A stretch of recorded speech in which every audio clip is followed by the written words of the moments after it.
Today, I'm excited. This is my favorite lesson. We are going to talk about sales mastery and the method you can use to close, 40, 50, 60% of the people you talk to. So if you get 10 phone calls scheduled in a week, you're going to close 4, 5, 6 of them like clockwork. It makes it easy on you. It takes the pressure off you. It's not sleazy. The people we speak with absolutely love the process. And it's an opportunity for you to grow and absolutely exponentially build your downline. So anytime that the syntax or the order of this is broken, that's when you will see a drop in your enrollment rate, okay? You want to follow this perfectly. You don't want to break things up. You don't want to miss parts. You always want to follow this how it was designed. So the goal of network marketing is to enroll prospects in their dreams with your opportunity. Now, you can't do this if you don't sell them on an opportunity. The problem is many people still do sales wrong. So our goal is to take a cold prospect. They're one unaware of the opportunity. We expose them to this opportunity with marketing through our Facebook group and our personal posts from our page. We're going to turn them into warm prospects. They are now aware and curious of our opportunity. And finally, we're going to get them on the phone or for an in-person conversation and enroll them into their dream with their opportunity. So it's a super simple process, guys. They're not aware, they're aware, they take the phone call or the conversation with you and you enroll them. It's as simple as that. The more complicated you make things, the less likely we are to succeed. So we are going to keep this as simple as possible, okay? So what we are going to go over is the intention, okay, is the first step. It is the iRUSS method. There we go. This is bugging on me. Sales system, iRUSS, okay? And your mindset, you want to have the mindset of a doctor, okay? So this is how our conversations will look like. If you go see a doctor and you say, my rib hurts, and he's just like, oh, well, here you go. Here's meth that'll help you feel better. And they just walk out. Like, they didn't probe. They didn't ask what's not working. They didn't ask where you want to be, what happened. They didn't dig deeper, right? A doctor has to ask you a million questions to finally decide, yep, it's a broken rib for sure. They're going to run tests on you. They're going to do all types of stuff before they just prescribe a solution. So when we're selling someone, we don't want to just prescribe a solution without knowing what the problem is, okay? And that's what our mindset has to be going into these calls. Be like a doctor. You're going to ask questions and listen. And you're going to set this conversation up so that you can be successful.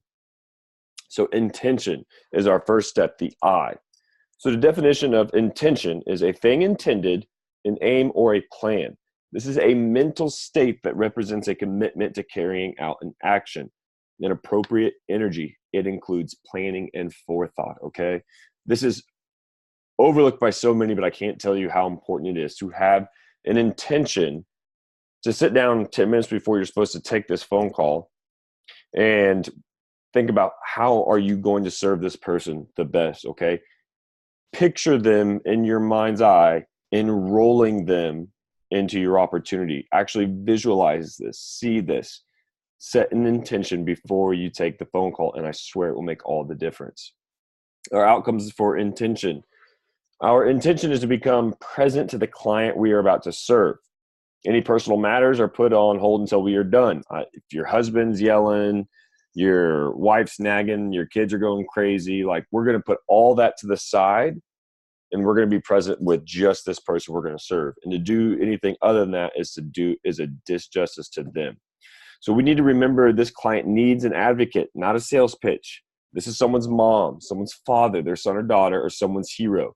We want to treat them with the utmost respect. And remember, if you think about it, like, this is someone's mom and my opportunity could save their life, you want to make sure that you have the right intention going in to be an advocate, okay? So our first step, or our next step, is going to be, once it finally loads and switches over, rapport. This is a relationship. Treat it as such. Don't try to build rapport. You just want to let it happen, okay? Too many people try to build rapport, Okay, so I'm going to teach you some tricks to just naturally get rapport with people. And again, I'm switching slides. It's just taking its sweet time. So our outcomes for rapport, we want to connect and build trust with someone. Then we're going to frame the call, and I'll go over what that sounds like. But when you do this wrong, if you don't connect and build trust, they'll lie and waste your time. They'll clam up, be combative, tell you what you want to hear, just plain lie. These are buyer defense mechanisms. But when you do this right, you will get the truth from prospects. They'll open up and tell you what's really going on so you can deal with it together. If you don't really connect and build trust and you just blow through rapport and get straight to the next step and you ask them what's not working, you're going to get vague answers. We don't want vague answers, right? We want the real dirt. If someone is married and every single week they fight over bills and debt, and it leads to, a crappy relationship with their kids because the kid always sees them fighting and the kid is then worried about money all the time and you guys can't go places and do things, you're not going to get that real answer without real rapport. So that is our outcome, to connect and build trust on a level that they feel comfortable telling you all the nitty gritty. So some tips for natural rapport building. Just think about How to Win Friends and Influence People by Dale Carnegie. Okay. In the book, he talks about people love hearing their name. So if you're talking to Susan, how's it going today? Like, I look forward to talking to you. I'm looking over your application right now and looks pretty interesting. So you want to talk with a smile. When you smile, that energy is going to be transferred, even over the phone. If you talk with a smile, they will feel this. And we smile around people we like. And this is one of the best things I ever heard when it came to building rapport or getting to know people. This is how I can get people to like me quickly, okay? I go into a conversation trying to find something to like about that person. Your friends are your friends because you like something about them and they like something about you. So find something to like about this person and you will win a new friend.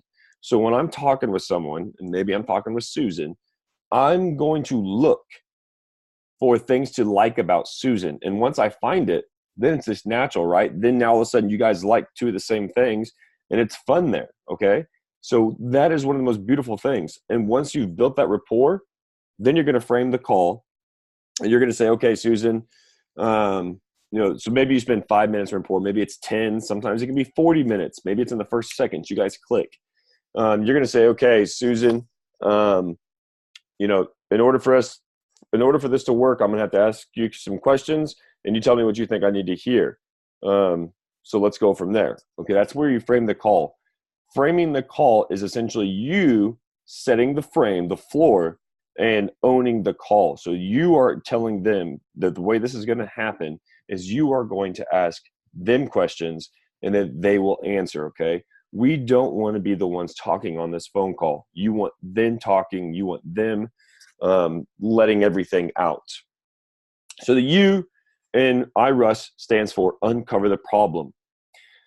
We need to find out if they are a fit for the opportunity by finding out what problems they are currently experiencing. Okay, outcomes for uncover the problem. It's for the sales pro to identify the real problems. It's for the client to focus on the real problems and feel that a change needs to happen. They've got to feel the pain that problem is causing in every part of their life. And then we're going to expand trust and demonstrate expertise in quality questions. The power of strategic questions. We're going to use questions to control the conversation. If you are the one asking the questions, you are in control of the call. If they are asking questions, or if you are teaching or explaining, you are not in control. You want to talk as little as possible. The goal is not to give them free information. That is going to kill their chance of solving the problem. The goal is to get the real about their problems and what it's costing them to not do anything about it. They should be talking for 95% of the call. People are always in information gathering mode. They're looking for a quick Band-Aid. So if you're sitting there talking and you tell them something that about our opportunity or how it works, they're going to think, oh, that's all I needed to fix my problem. And you're going to struggle to enroll them because in their head, they think they just got the one tidbit. For example, like someone trying to lose weight, you might say you need to eat more whole foods, and they're going to be like, oh, that's all I need. But really what they need to do is stop drinking on the weekends. They need to stop overeating, even if it is whole foods. You know, they need to plan their meals more. They need to quit social drinking. Like it's a million things. But that one thing that solves my problem. So don't give them free information, but ask them questions and let them talk. So examples. So tell me what's not working in your business. So just like a doctor, we're starting out by finding out what's wrong right away.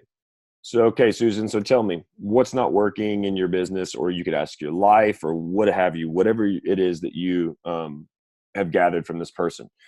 Maybe they say, I'm just not getting enough leads. Well, how many leads did you get last week? They're going to tell you.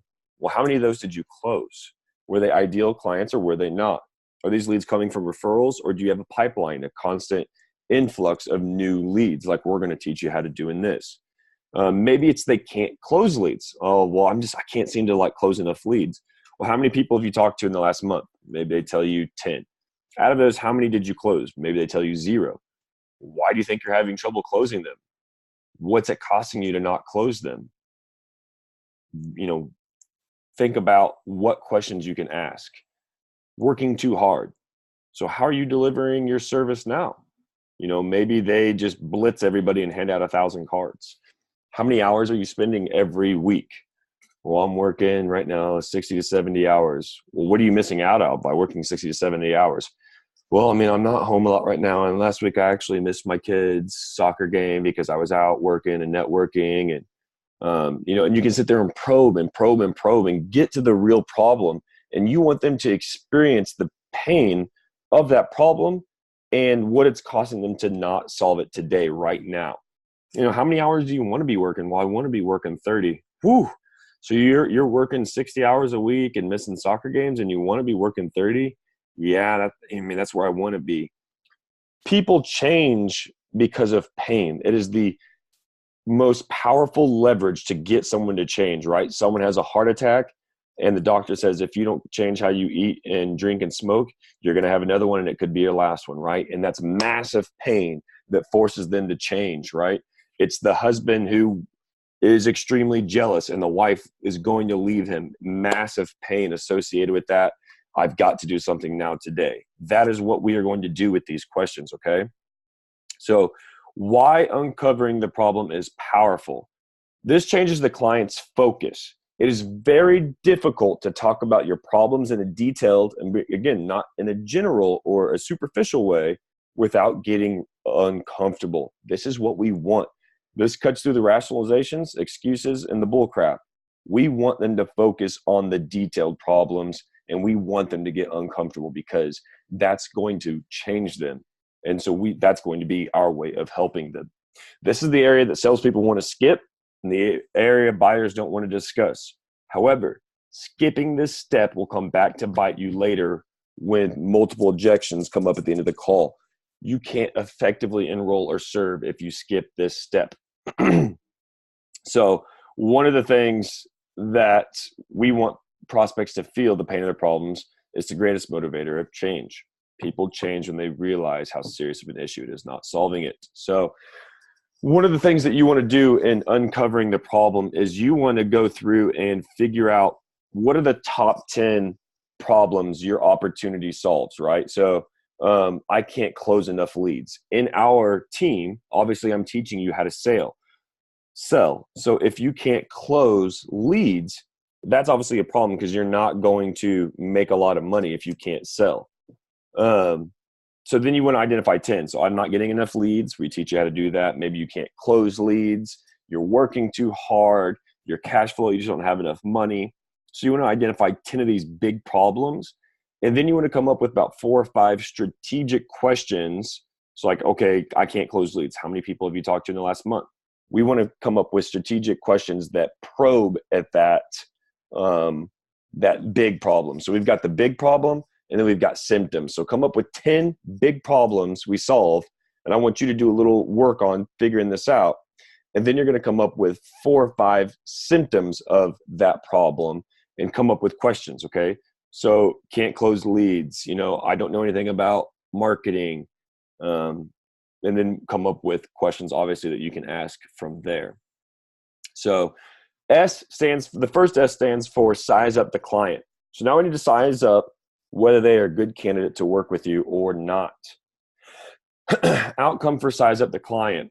Decide if the client is someone that you want to work with. Get the information you need to develop a game plan, and then get the client to decide to fix the problem now. Example questions for size up the client. Target income. Where do you want to be income-wise? Well, I want to make $4,000 a month. What is that number? Like, what's that mean for you? What does $4,000 mean for you? Well, it means I could quit my job and I could be with my kids more and I could give them more gifts. Well, where are you right now? I'm only making $100 a month. Okay, well, that's a pretty big discrepancy. So that's pretty painful to feel that, right? Their commitment. You want to know that there's someone who's going to work hard. Otherwise, they're going to be nagging you 24/7. You don't want to deal with that. How good are you committing to what you want? Be honest. We only work with people who really want their goals. Are you committed? And target lifestyle. Where do you want to be? Living, traveling. What's your target lifestyle look like for you? Okay, so Susan, what's that mean to you to be able to make money in Greece from your laptop? So where are you right now? Just keep digging on these questions. So questions for size up the client. You want to craft these questions to fit within your business model / the problem you help solve. Remember the first one, crafting a mission statement. This is where this is coming into play.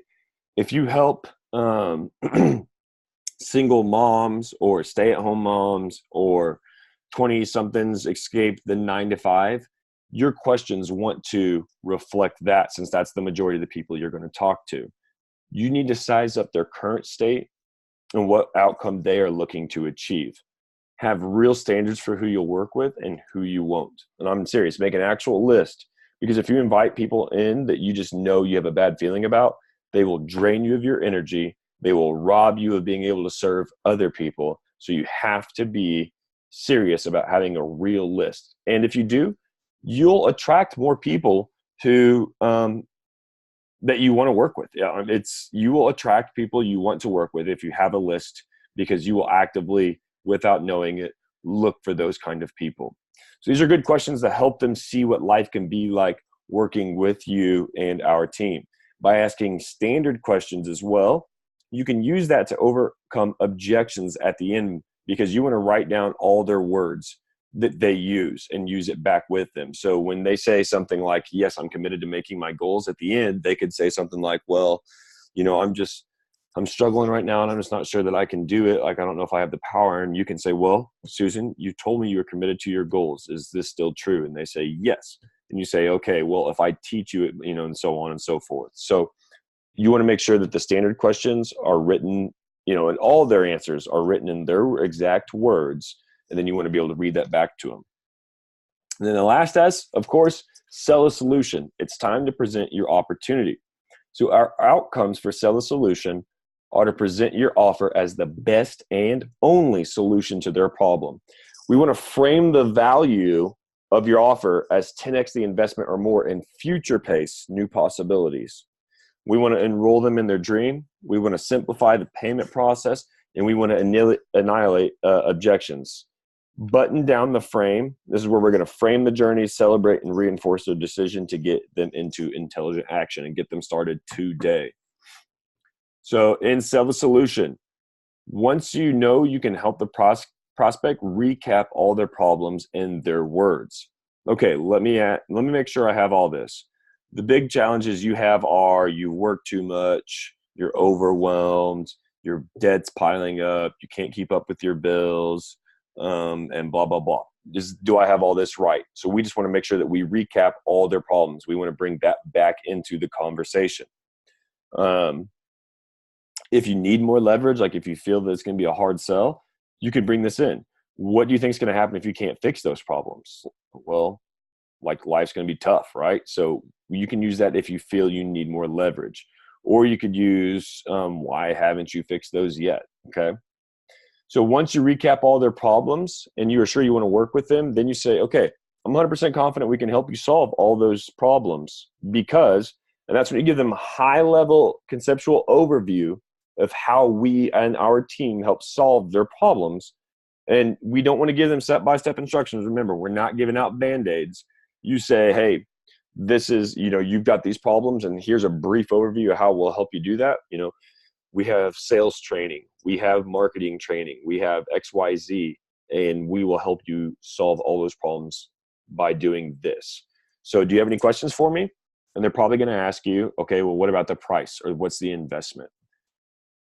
And this is where you present the price by putting it next to the real value of achieving their goals. Make the payment process as fast and simple as possible, right? So here's how it works. There's a few options. Grab a pen and you kind of read through them, and this is where you'll make your own script. I just threw this one together for the presentation, but you want to put it next to, like, hey, it's going to cost you $199 a month, but if you work hard and commit to your goals like you say you are, and you follow this solution, you will be making that back in a week to 3 weeks. So, and then some. So you always want to future pace the possibilities. So finally, there's a button down phase.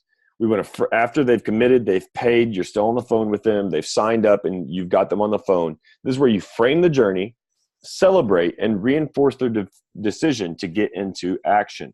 Give them action steps right away. Okay, so hey, I'm going to add you to the Hemp Empire group, and you're going to get started right away. Go look for your first lesson, craft your mission statement today, get to work on everything, and create your magic 20 list. Okay, give them action steps to take right now, because that's going to get them excited and keep them moving.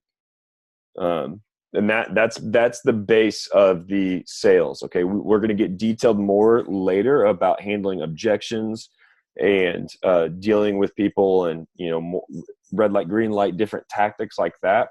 But you can close people with that framework right there, fairly, like 30, 40, 50%, just using that right there.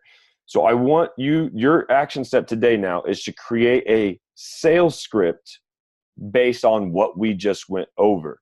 I want you to create something, because you're going to be writing stuff down. Okay, I want you to create an actual script that you can hold in your hand like this, and use every single time, no matter what. It's the same script every single time, so it's like clockwork for you. Then you're going to send it to me so I can review it, and then I'm going to send you what mine looks like, and you can kind of compare and say, okay, I like this, I'm going to use his, or I'm going to keep mine because this is more me. So come up with a script, send it in to me after you've made it, and then I will review it and then send you mine, and you can compare and kind of figure out where to go from there. So watch this 100 times over so that it makes sense.